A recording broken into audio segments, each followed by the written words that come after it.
So if you wanted to do the hands-on session on Exshooter, you're in the right room. If you wanted to do other ones, they are in other rooms, but I'm pretty sure we're fine. So I just introduce myself. I'm Carlo Manara. I'm a research fellow here at ISO, I started in September. And as functional work, I work in the user support department, and I'm contact scientist for some of the Exshooter run. If you have it run in P101, and maybe the one who follows your run. So today, I really would like just to,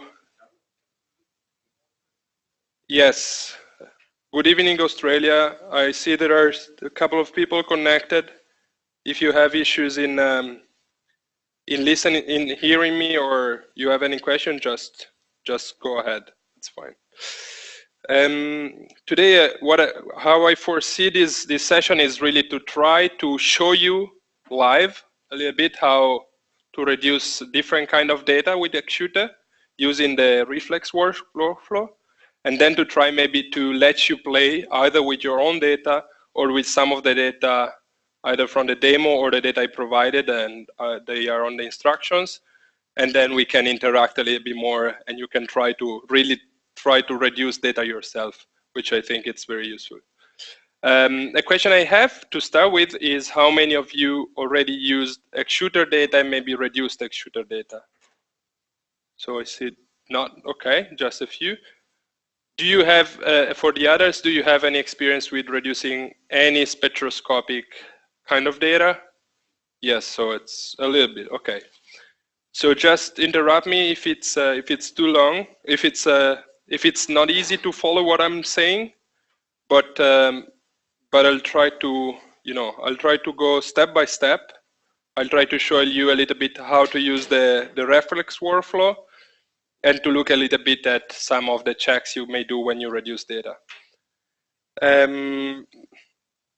Yeah, this is it. I have to take off the pulley and then.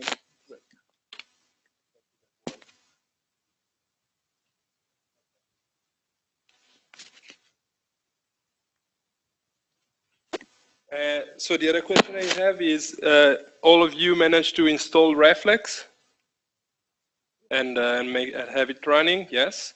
And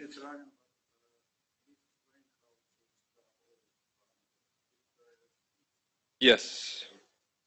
Okay. And you managed to also see where to get the data that I will use in the demo. So in the instructions, there are two FTPs links where you can get 2 sets of data. It doesn't download? Oh, wow. No, it's optional still. I mean, I will show it, but if you have, for example, your own Exshooter dataset you want to work on, it's fine, but or there are the demo data, so that's also possible. My own data, yes, they're public, and if you want to use them and reduce them and publish them, just put me in the acknowledgements, please. And so yeah, let's start. So I start from basics. I just started the Exshooter reflex workflow by typing isorex Exshooter on my terminal, and in this way, this opens up this window where you have the Exshooter workflow for physical mode data reduction.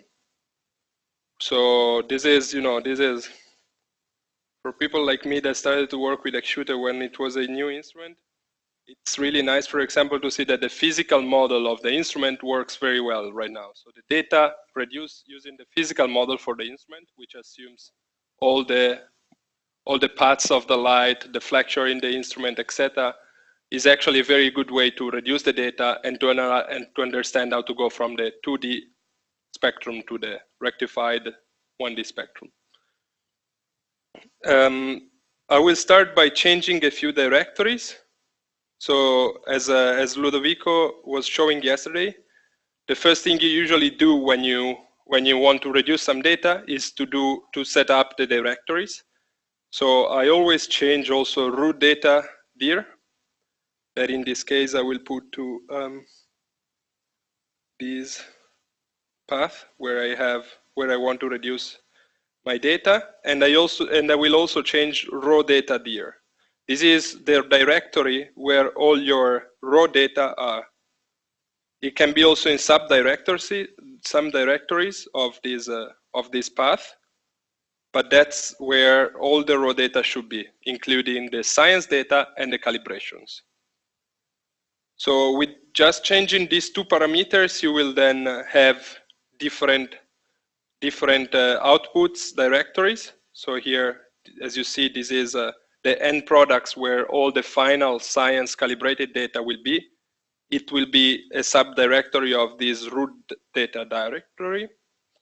And the bookkeeping, temporary products, and log, where all the log files of these different recipes, all the temporary products, so intermediate steps for the flats, etc., will be.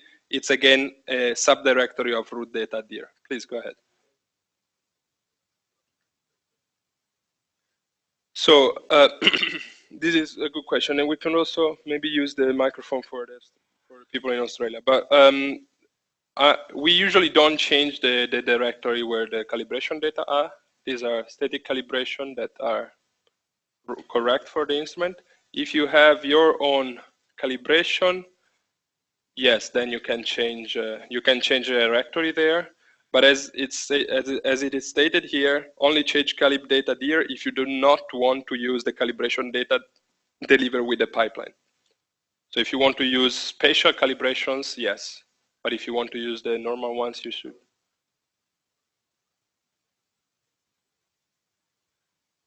So if you want to use the flux standard star observed during the night to flux calibrate your spectra, then you should not change this because this will be done by the pipeline. So the pipeline will look for, in the first step, it will look for the bias flats, the AFC correction, and the standard star observed closer in time to your object. And then it will reduce the standard star, as we will see, and use this to create the response for that night. So so this is something you may select afterwards, but the calib data dir here, it's really the static calibration. So the master bias for the instrument, etc. But many of these, the real calibration used by the instrument will be actually done during here. Okay, no, I'm not doing anything false. So I will also change a few. These calibration directories that have the calibrations that are delivered together with the pipeline usually contain some static calibrations that are needed for the model of the instrument. So some things that are really not changed over a long time. So in general, I mean, in my experience, I never changed this directory, but it's.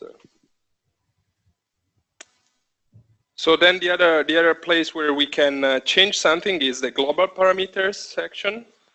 I will leave to ask when you have a failure in one of the recipes, because there should not be.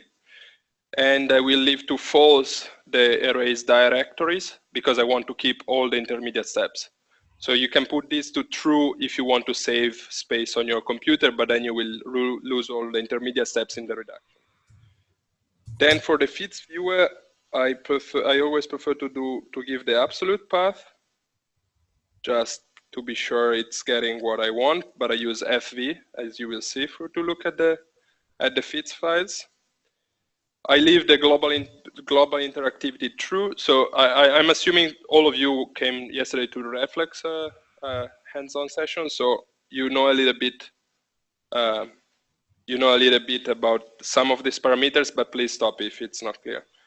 So this global plot interactivity will let the pop-up window show with the intermediate steps of the reduction. Then this global cut UVB spectrum is something that, in my case, I always put to false, and I don't like the fact that it's on true as default. The issue here is that there are, as you know, Actuator has 3 arms, and the spectra in the 3 arms overlap. There are some spectral, they overlap in some specific spectral ranges.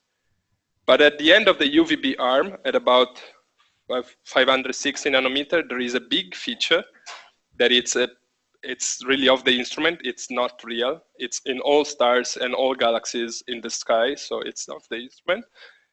And so for this reason, ISO prefers to cut not to show that part of the spectrum. But it can be still useful for some things, like in my case, to align the spectra in two arms when there are small shifts, small differences in flux. So I prefer to have the whole spectrum, and I put this to false. It's not a big deal. It just cuts if you let it to true, it cuts the last few bits of your spectrum. And then I will not spend time on the rest, but this is more or less what I will change. The other thing I will change, just for the sake of this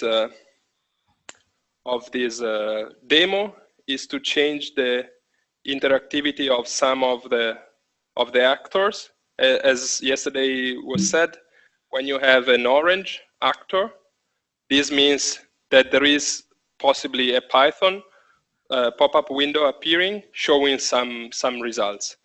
And in general, in the Qt reduction, the interactivity for the spectral format, master flat creation, and 2D geometry actors is set to false. And I will put it to true today just to look into it a little bit more. So to put it to true, I'm just double clicking on them, but you can also do right click if you like, and do, I don't remember what, and I don't have a mouse, so I cannot. But but if you double click on it, you can change the parameters. I think you can customize the actor. I think it's the right thing to do. So this is it. This is what I will change. The other two actors with interactivity, they are actually they select if they are interactive or not based on what I said here in global plot interactivity. So it's true, it's fine. And I will just show you that if you remember the workflows you've seen yesterday of Force or Okai or these kind of workflows that have been shown, they are much easier than the one of Xshooter. I mean, this is one. I would say that there is Muse and there are other beasts, but Xshooter is one of the most complicated instruments. So it has a lot of actors and things that will be done. It has quite a lot of calibration data that must be processed to reduce the spectra. And but in the end, you will be able to do, since it's getting to be an old instrument on VLT, the pipeline is pretty robust. So most of the times you will interact with Xshooter data, things will go smoothly. Now, I mean, of course, it will not happen, but it's so don't be scared by the fact that there are a lot of steps to be done. I will start. I just introduce what we are going to look at. I study young stars and the interplanetary disks.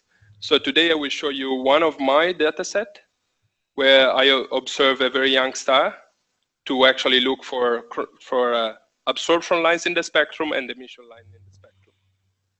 And this is in the upper Scorpius star forming region. Wait, I'm already forgetting to do one thing. Sorry, there is the usual trick. If you go on Tools, Animate and Runtime, and you put 1 or whatever, you will see where the reference workflow is while it moves. And this is useful, especially to understand what goes on. So basically, it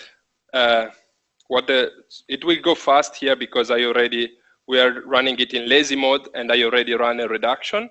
So the intermediate steps will be really quick, because this is how you actually manage to do things in a reasonable time. So what happened at the beginning is that the workflow initialized, and it organized the data according to their OCA rules. So it divided science data, but calibration data, etc.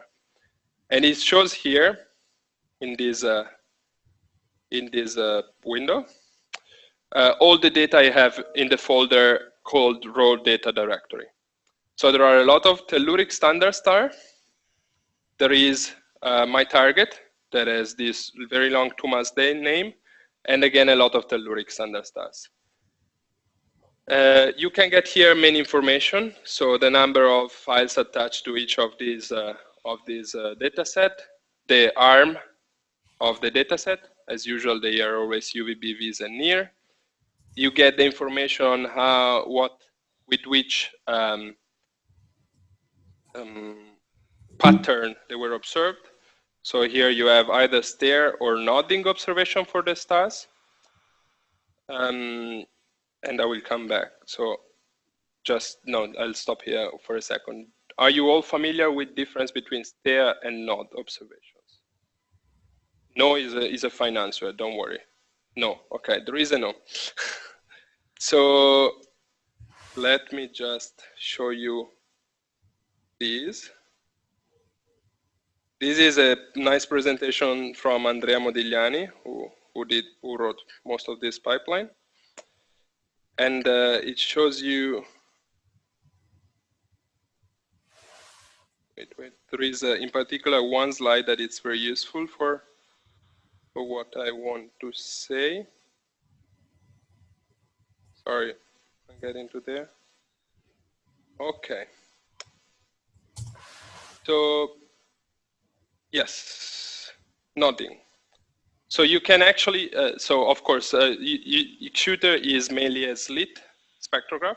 So you will place a slit on the object, and you can either stare at the object, so just leave the slit on the object for the whole time of the exposure, or you can move the object along the slit, so nod the object along the slit. And this is what is called nodding. So you will have the object in a position A and then in a position B along the slit. So you will really move the telescope to move the object.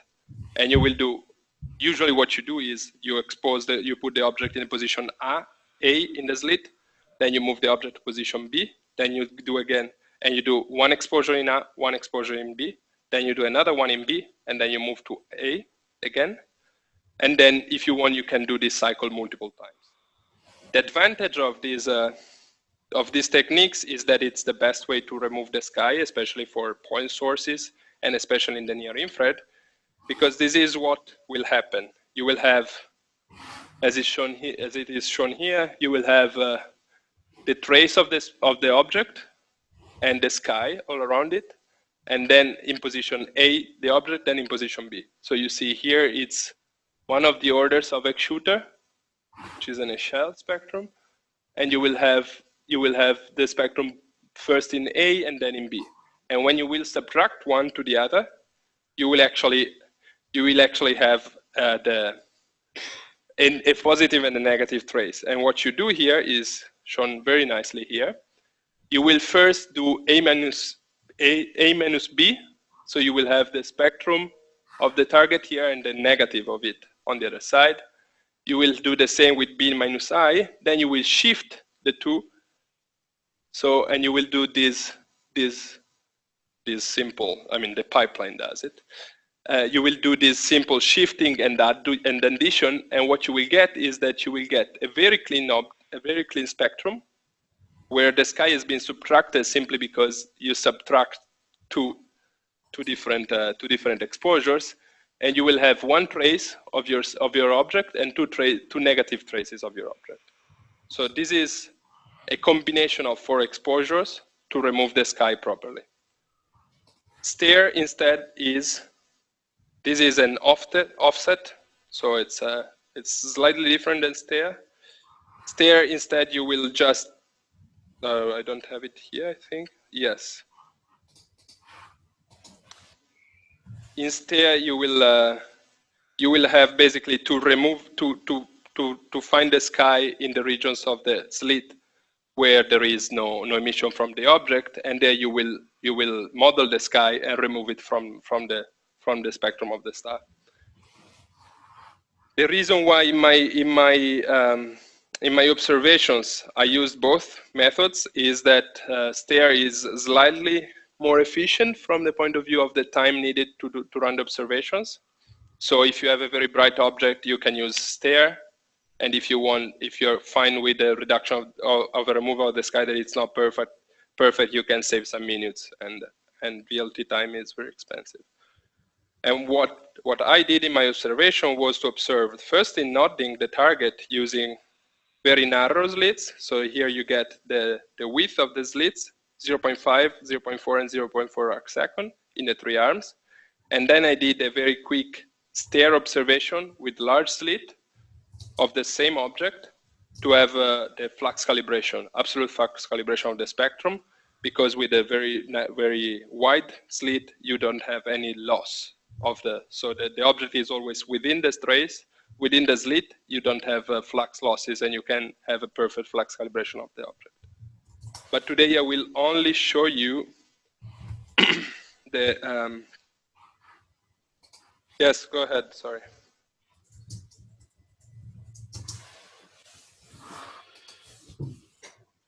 Yeah.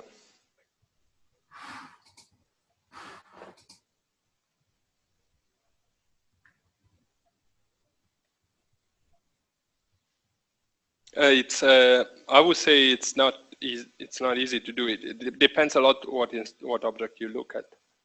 So, for example, I mean, if in my science the near infrared arm is different because the stars are cool, so most of the emission comes from there. So I cannot extrapolate. But in stare mode you still have removal of sky, because you will be able to determine the sky in the classic way. Yes, but it's very difficult if the object is really extended. So if it fills up the whole slit, then you don't have any part of the slit where you actually can estimate the sky. So in that case, there are two possibilities. You either use the sky modeling tools that Ludovico showed yesterday, or you do the offset.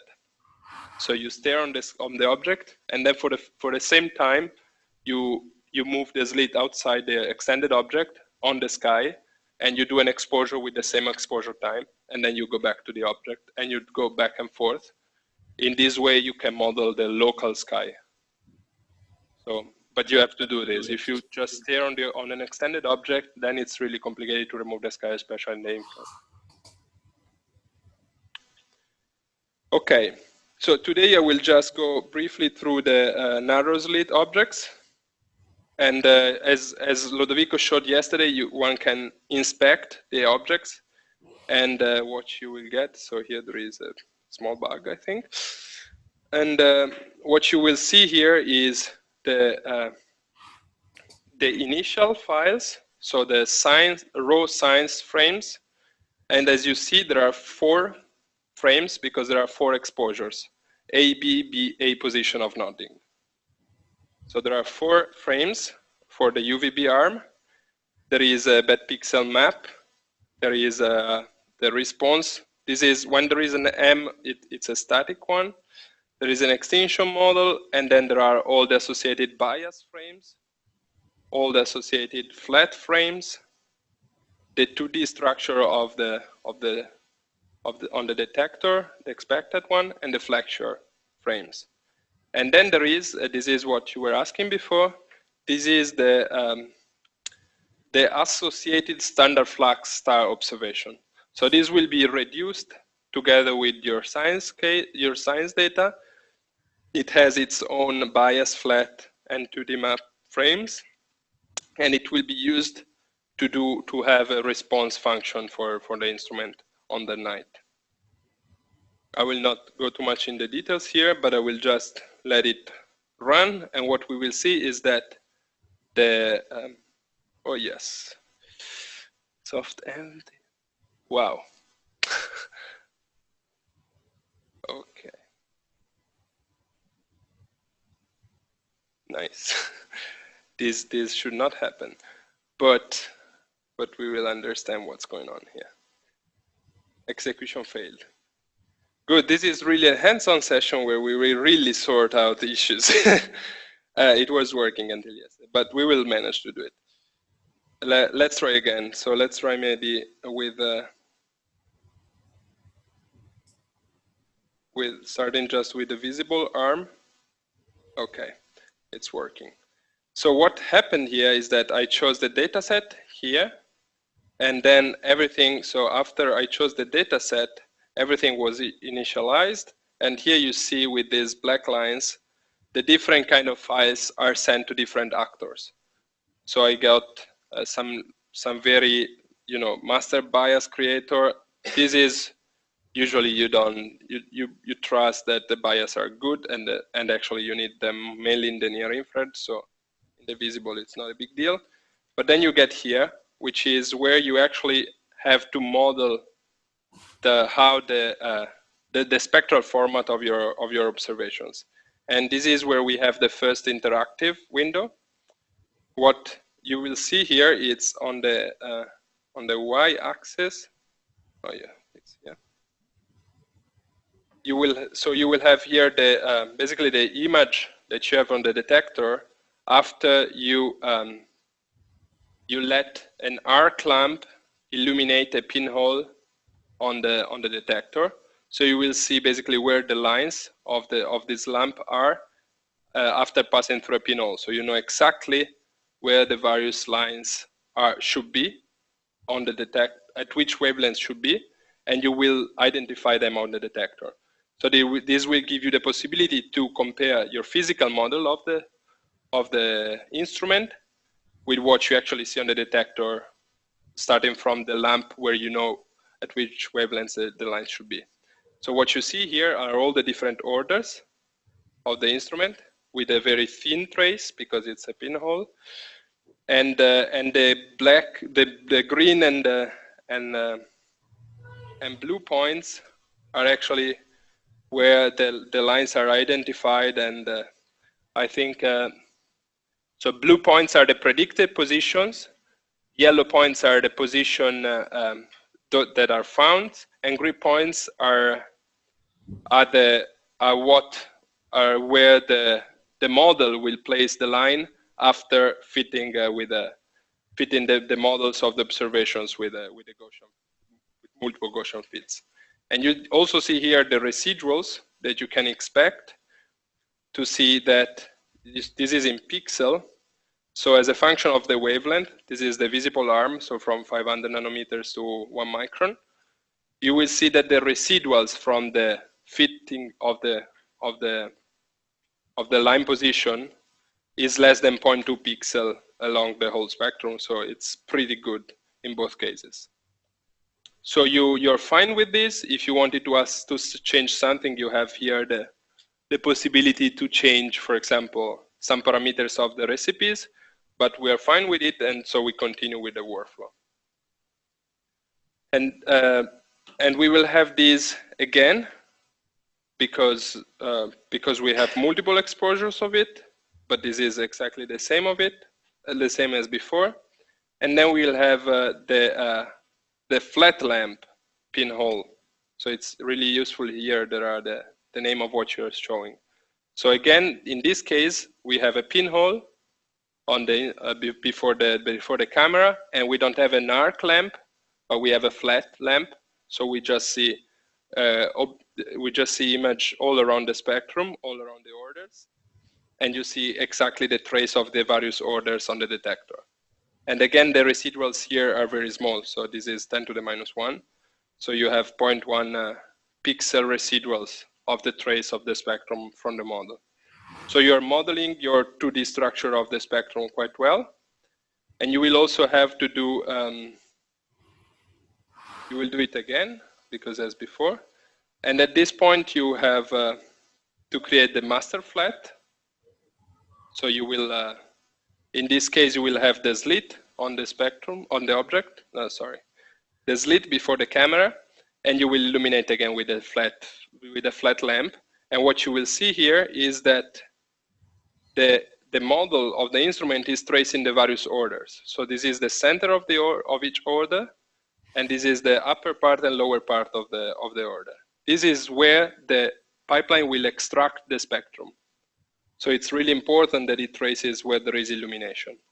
And again, here it's doing a pretty good job.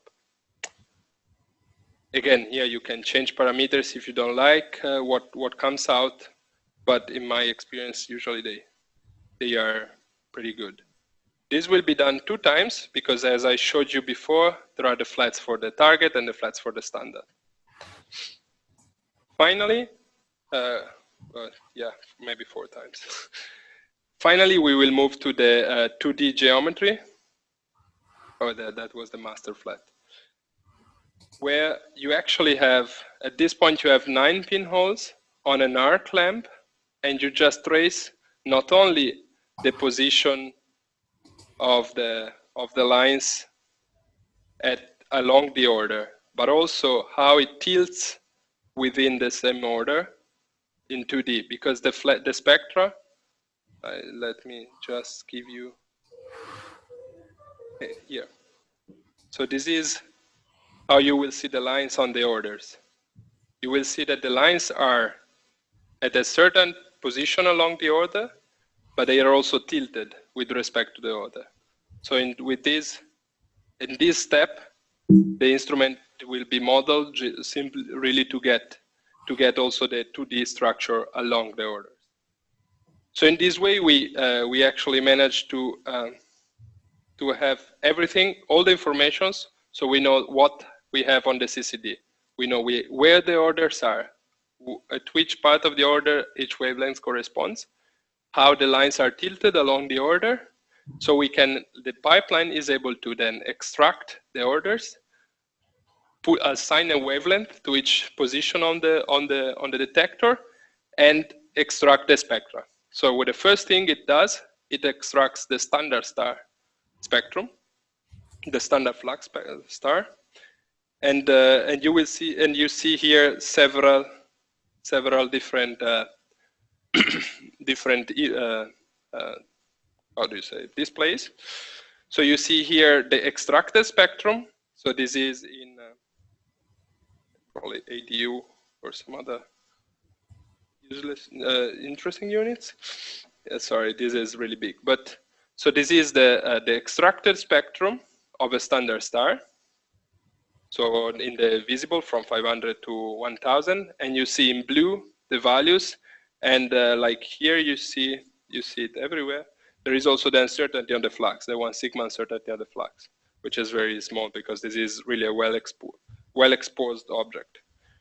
And then here you see instead the flux calibrated spectrum that was coming from above. So what you do for the standard is that you extract the spectrum, and then you know what the flux of the standard should be at each wavelength. And this is shown here with a green line. And you basically rescale the extracted spectrum to the standard star flux. You see here, for example, it's really difficult to see, but there is a green line and the blue spectrum.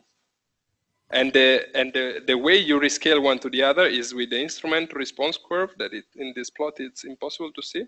It's always like this, don't worry, it's not that I'm not able to do it. You will have, yes, you will have basically a response curve that tells you how to get from electrons to erg per centimeter square. So this will give you at each wavelength a number to multiply to your observed spectrum to get the flux calibration of the spectrum. So this is extracted spectrum, flux calibrated spectrum of the standard, response curve, and the 2D spectrum of the standard, which was observed in nodding again, like before. So you see the trace of the object and the double negative trace of the object. And the extraction of this 2D spectrum here is done with a very nice method called nod, which is a super nice black box method that basically traces the whole spectrum along the 2D image and extract the 1D spectrum. We will come back to the extraction in the next example. I just continue here and I show you.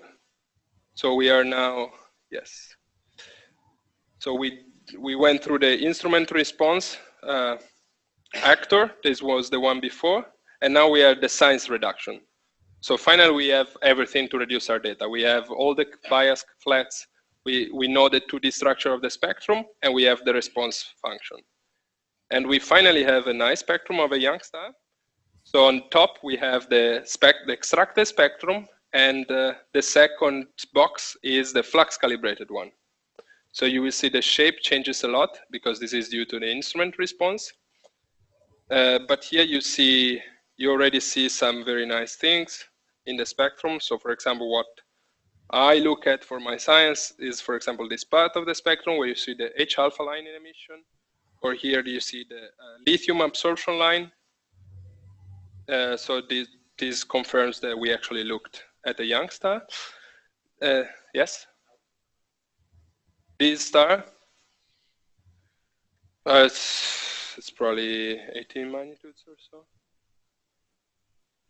Yes, so I was asked what is the magnitude of this star. I'm pretty sure it's about 18, but I'm not sure. So it's a low mass star. It's a late K young star. So you will, but it's absolutely doable with a shooter. I did way fainter stars, and I still got some signal. And again, here on the bottom plot, you see the trace of the object and the negative traces. So with respect, for example, to the force workflow that you saw yesterday, in this case, we don't have the nice lines saying where the spectrum is extracted. I'm trying to convince people to put it in, but at this stage, you have to basically believe that the spectrum is extracted here. What I usually do to enhance the signal to noise on the spectrum, especially in the UV arm, is to extract myself from the 2D spectrum that you have available, to extract again the spectrum, and they agree very well. You just have a little noise. So with this, I think we should be done, and we will have the product explorer with everything that it's in our folders. And this is one way where we can look at what we got out of the pipeline. The other way is to actually go on where I told it to.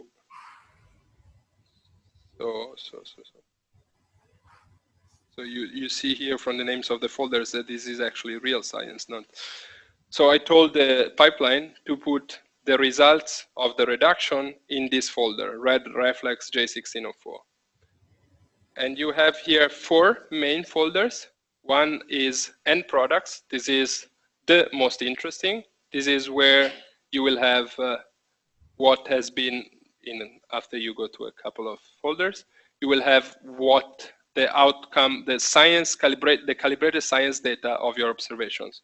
You will have, this will be information about the spectrum. This is the merge, and so merge 1D spectrum. So all the spectrum in the visible arm, flux calibrated. You see it from this flux name. And this is the same 2D instead, the flux calibrated spectrum. And then you have the non-flux calibrated one, which is also useful for in some cases, and a non-flux calibrated 2D spectrum. This is everything you get if you do observations in nodding. But there may be reasons for you to actually decide to do things, to do the reduction not in nodding, even if you did the observations in nodding. So after I collect questions, I will show you how you can actually reduce the same data in STEA. So who is still with me? He's still with me. You're still with me? Everybody lost me? No. Shiwei, you lost me. That's fine. He's 2 offices after me, so you can come also later. No, do you have any question? Is there questions from Australia? I see noise, but I hear noise. Where?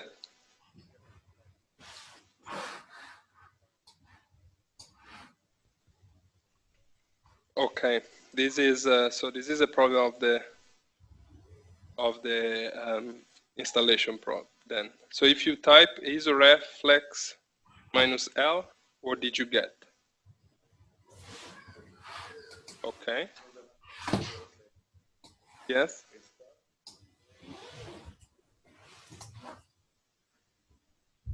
Maybe Giacomo can.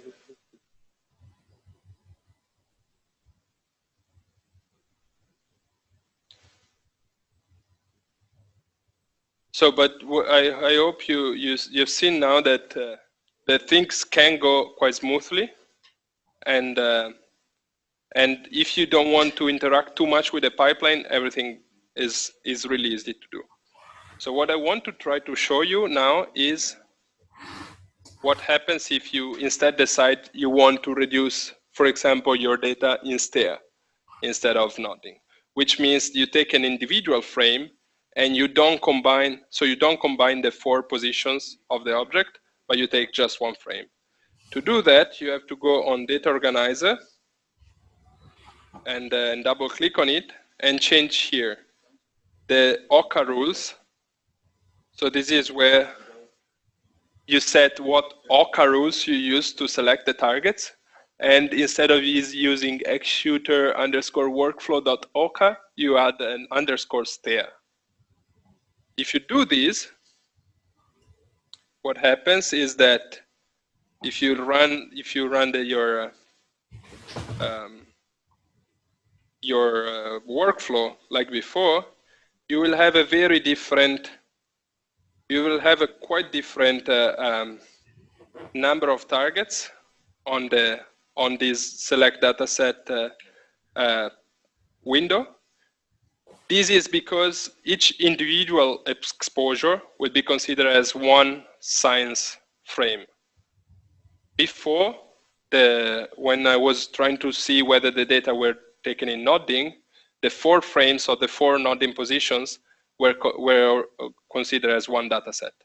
Here, each individual nodding position will be considered as one science frame.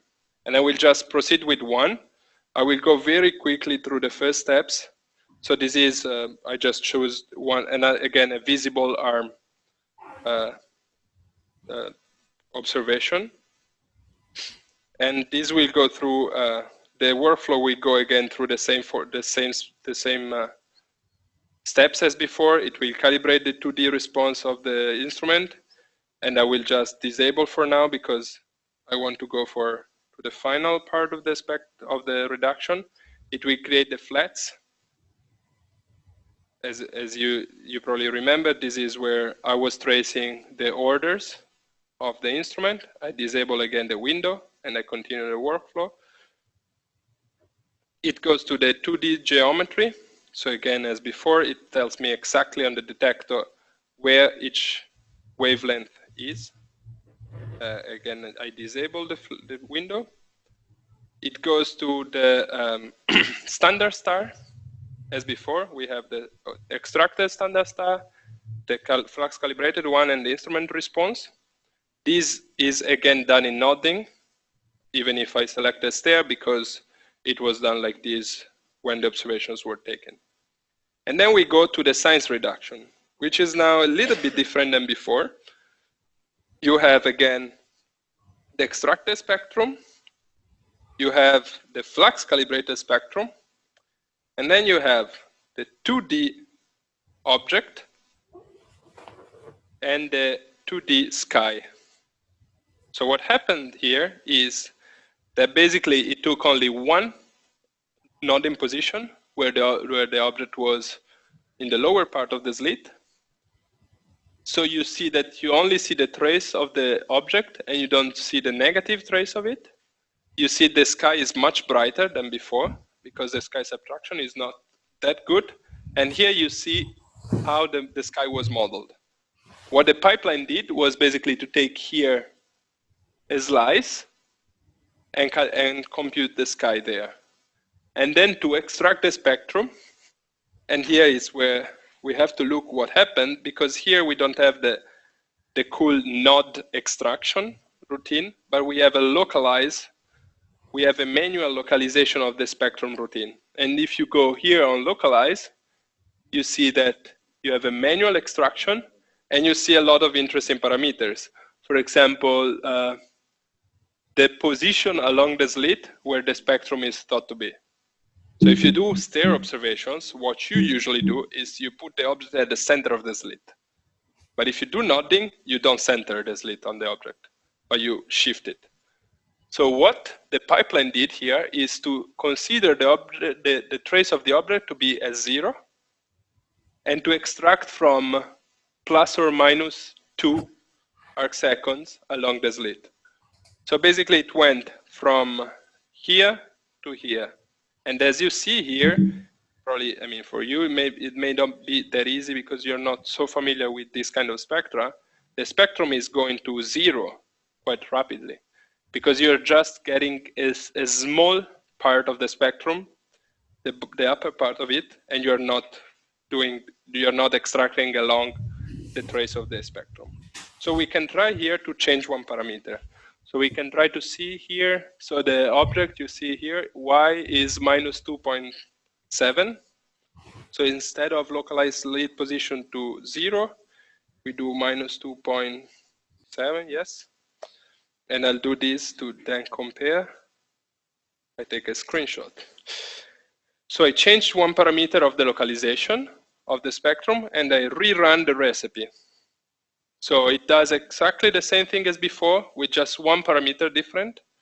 So instead of extracting the spectrum along the central position of the slit, it extracts the spectrum from where I think the object is. And you will see that the reduction is the extraction is much better, and the spectrum you get is actually much better than before. So it takes a little bit here, but it should not be too long. So, Justina, hi.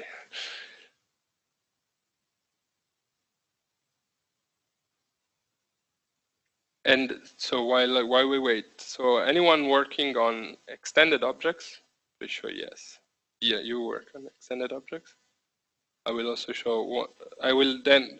My plan is to then show one example of an extended object and then to actually let you play.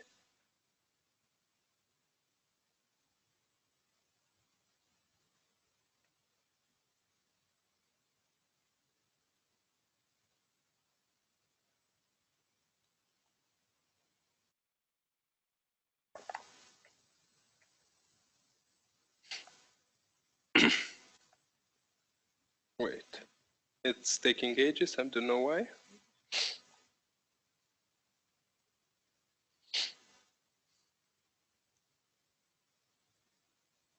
So the one thing that I want to say is also that I said in the nodding case, the extraction can be done automatically by the pipeline, but you can also decide to do it manually.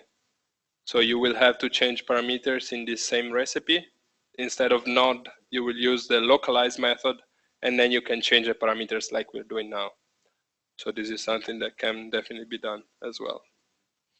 So while we wait, I take the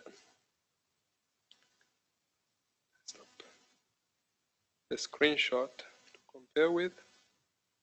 Okay.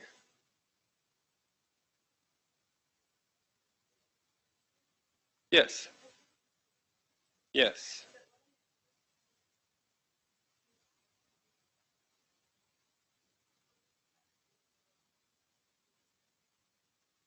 Do you select by clicking on the box, or you just highlight them? Good.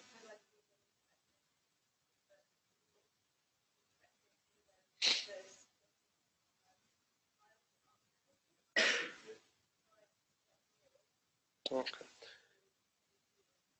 Okay, so there is Giacomo there. So we can instead look here at the difference between you have on the left-hand side the extraction done not on the object, and on the right-hand side you have the extraction done much more on the object. You clearly see you have flux all along the spectral feature, all along the spectral region, and then you have a much better spectrum than before. So you see here how changing parameters on the recipe and rerunning it may change the results quite drastically. So in this case, it was clearly, in the first case, it was clearly off. So the object was not centered on the slit. It's really a problem. But in other cases, you can improve the results of your reduction if you adjust the parameters. Go ahead, please.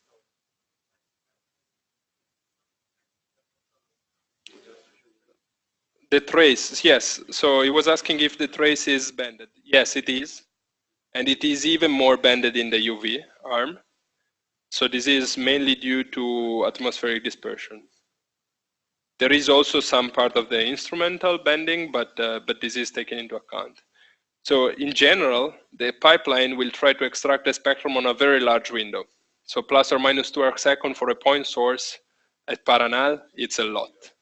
The idea is if you did nodding, the sky is basically zero. So it's better to sum up sky rather than to have a very narrow extraction. But for example, for my science, in some cases, I do the extraction myself in the UV arm because the object is faint. So the trace is not easy to be done.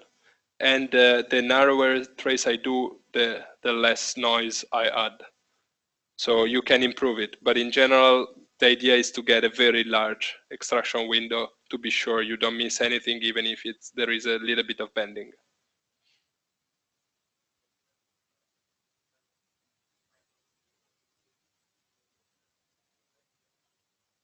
Yes.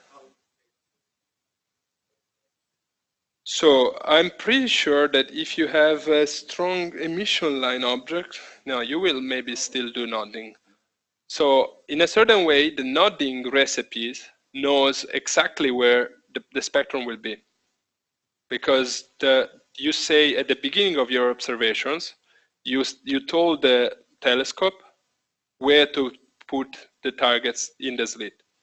So after all the combinations of the frames, in principle, the pipeline knows where the trace of the object is. So it will center the extraction on that position and do plus or minus 2 arcseconds. So it should be in. Yes. Mm-hmm.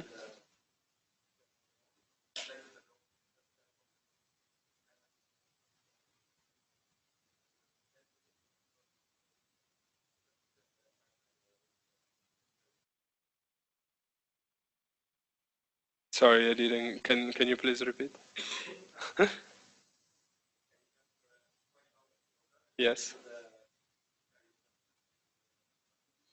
Mm-hmm. Yes.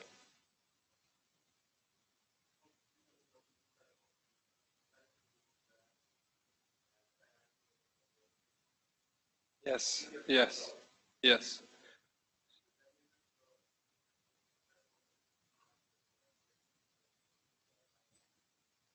So there is okay. There is also a possibility to trace, but if there is no continuum, yes, you have to tell them where to extract, right? So so he was asking multiple things. So basically, if you have, I repeat because maybe people in Australia didn't hear. So if you have an object with a very faint continuum and strong emission lines, and you want to go with a very long exposure, if you nod, then you don't always remove properly the skylines because they're very bright, and then you prefer to stare, and in case of stare, you have to tell them where to extract the sky and the object. So in my opinion, you can anyway go with nodding, but especially in the infrared, you should be careful with the sub-integration times, not to have them too long, because otherwise the sky will not be subtracted. If you go with stare, yes, then you will have to adjust in the pipeline the parameters of both where you model the sky and where you model where you extract the object. Because in this case, for example, so this star I showed you is actually in a region where there is little sky emission. So even if I just take one frame, you see that the object is much brighter than the sky. If you are instead, for my science, you can get objects in an H2 region. And then the sky is as bright as the object. In that case, you really have to go here and change, for example, background or yes, I'm pretty sure skies. Okay. So there are two things you can do. One is the optimal extraction, but this can be done only if you have a strong continuum. This is a way to actually really find the continuum and do an optimal extraction of just the trace of the object. But if you don't have continuum, I don't know how it works. And then you can adjust also the parameter of the sky subtraction. So you can decide the orders of the spline line to fit the skylines, etc. You can say where you get the sky, so exactly in which part of the slit you want to get the sky. So all these parameters can be adjusted here, and also the position of the star. So you can do that. Okay, so I stop with my stars, and I just want to show you another example, a very cool example. It starts from, in this case, the persons were much better, and they already published the data, which is not what I did with my own data. So I want to show you their just briefly their paper.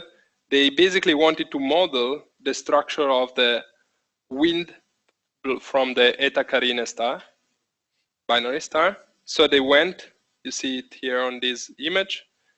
They basically mapped the whole region of Eta Carinae with slits of a shooter at different positions of the bubble. So what they are trying to do here, as they say in the abstract, is to model the 2D structure of the 3D structure of the H2 line at 2.122, I think, 1 to 1 micron, and to see the structure of this wind.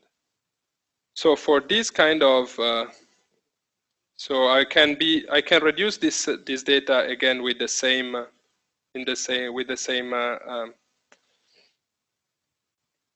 workflow.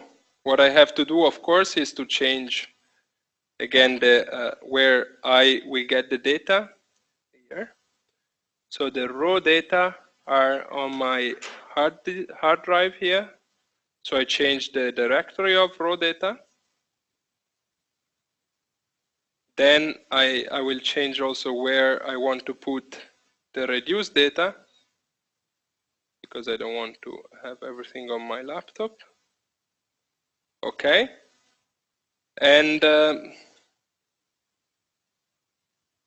then I will just let me think. Yes, I will double check here what I have. So I have stare as a selection of the star for the science frames, and it should be okay. But let's just remember that it's here, and I just run it. Oh wow, where is the thing mounted? No.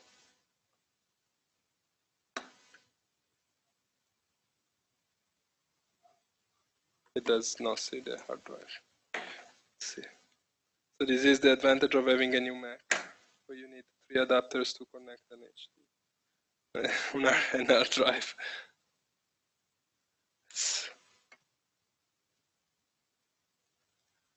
But the color is very nice, so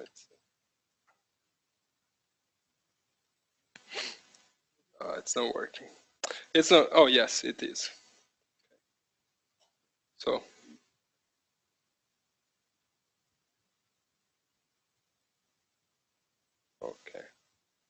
Okay. So I will just go briefly, and I will just select this data set, which has been obtained, as you see. So it's the near infrared. It's a near infrared observation, because in the paper they say that's where there is the interesting line. It's obtained in offset mode. So this is a third possibility. So we've seen nodding, stare, and offset. which means stare on the object, sky, object, sky, object, sky. Because this is an extended object, so there is no sky, no local sky. These data have been obtained with the narrower slits with quite short exposure time, about 30 seconds. And also very nice air masses, so 1.3. So I just select this. I go through very quickly all the steps, where I will not stop this time because it's exactly the same reduction from the point of view of the flats, of the tracing of the orders, etc. This is not any different, even if you change the mode. So we rapidly went to the instrument response, again, because I have this lazy mode on. So since I already run the reduction, the reflex workflows checks whether the data are already there. So the reduction, the calibration are already there, and it skips everything and goes directly to the extraction of the standard star. And here it does these very nice things of, so this is near infrared. I've not shown you before any near infrared arm. You see that in the extraction of the spectra, there is this huge bump here. This is not real. This is an instrument artifact. And this is indeed, it disappears in the flux calibrated spectrum. And you see here also, for some of you who may not be too familiar with the near infrared observations, you see the strong telluric absorption bands. So in the J band, in between the JH and between the H and K bands. And also here, these are telluric absorption bands. So this is something you can remove afterwards with Molek fit or with something else, or with your telluric standard. So this is for the standard, but this is the science reduction, which is more interesting. So again, what the pipeline here is doing is getting the sky from the offset positions. It will show it here, but it will get the target on the on position and the sky on the off position, and will subtract the sky from the off position on the node, from the node. Yes.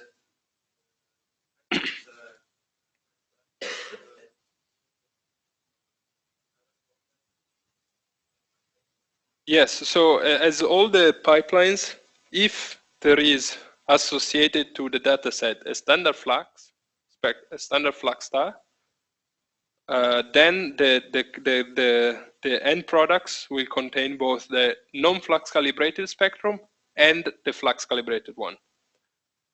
And usually it's still in the standard calibration plan of Xshooter to have the observations of 1 or 2 standard flux stars every night. So there is always the possibility to calibrate the spectrum unless there were issues, but then you can use, for example, a standard star of the day before or so. It's a pretty stable instrument, so it's a big thing, but so it's not as stable as HARPS, but you can, in my case, I did it a few times to use the standard star for the night before. So, okay. So this is the star. So this is the observation.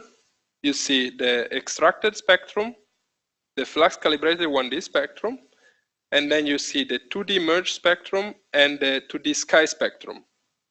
All the red points here are bad pixels that have been marked, and they are not used for the extraction. What you really see here, and I really like it, it's cool. So here it's, I will show it afterwards, but you see here basically the line. Yes. So this is the 2.121 H2 line. You see it that the object in this case fills up the slit. So we are in the vertical direction. We have the position along the slit, and here we have the dispersion. So you see clearly. So this is not the ideal scale. So I will then open it so we can see it nicely. But here you see the wind structure really along the slit. So this is really cool. And in this case, as you have seen here, the object fills in the full slit. So the sky is obtained from the off position and is subtracted. Again, if we want to change some parameters of the extraction, etc., we can play with localize, but in this case, it's not. It's not in our science case because we don't want to work. We will work on the 2D spectrum in this case. So the workflow is over, and we can open, if we want, the outcome. There should be some non-failed ones like this. Yes, you see here you have more outputs than when you do nodding observations. You have flux calibrated 1D and 2D spectrum. You have non-flux calibrated 1 and 2D spectra. And then you have the skies, all the sky frames, because when you do stare or offset modes, you will have both frames, both the sky and the and the object one. While when you do nodding, in general, you want to throw away the sky, so you don't keep it. So if we look at the flux calibrated 2D spectrum, here you see all the, as Lodo was showing yesterday, all the data that have been used to reduce this object, and you can to reduce this frame, and you can see you can also look at the image. So this is with FV. I don't like it that much. Colors. Okay. So you see it here. If we go, I think this is nicer than before. Oh, blink.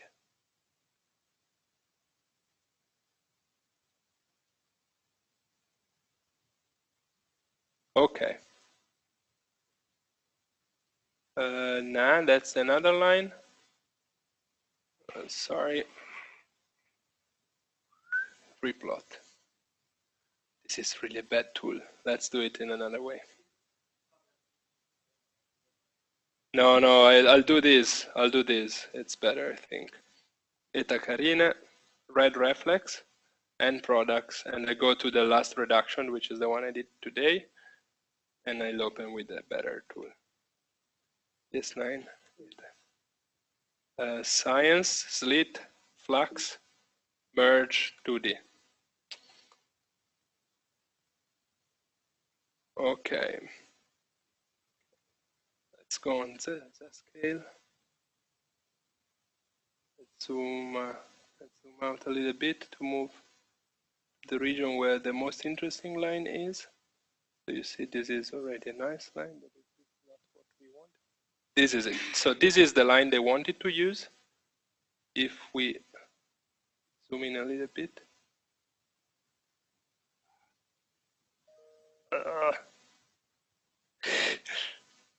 Sorry. Okay. Yes, you see it on the upper right. So this is the helium, the H2 line in 2D. So you really see the structure of the wind, of the bubble around the star. And I think it's really cool. So you can really do science with that. They did the 3D modeling of the bubble, and it's, you really see so the line should be here. It moves around along the slit position at different velocities. It's cool, yeah. Andrea told me to look at this dataset. I've never looked at it before. It's very nice. So I showed you multiple ways of reducing data of a shooter, but now I think it's good if you try. There are here great experts of this instrument. There is Giacomo, there is Andrea, and then I'm not a great expert, but I can help you as well. And so I think now it's up to you. What I would suggest is that you either try to reduce the demo data, if you manage to get it work, or your own data. For example, Jean-Baptiste, I know you have your own data. We can look at this together. Or if you manage to download the data set I showed you, I have some ideas of how you can try to reduce them and test whether you've seen what you wanted to obtain. So if that's fine, I think we can start now, and then there is a coffee break at 10:30. and then we can resume afterwards. Okay, any question? No? Good, then I turn off the microphone.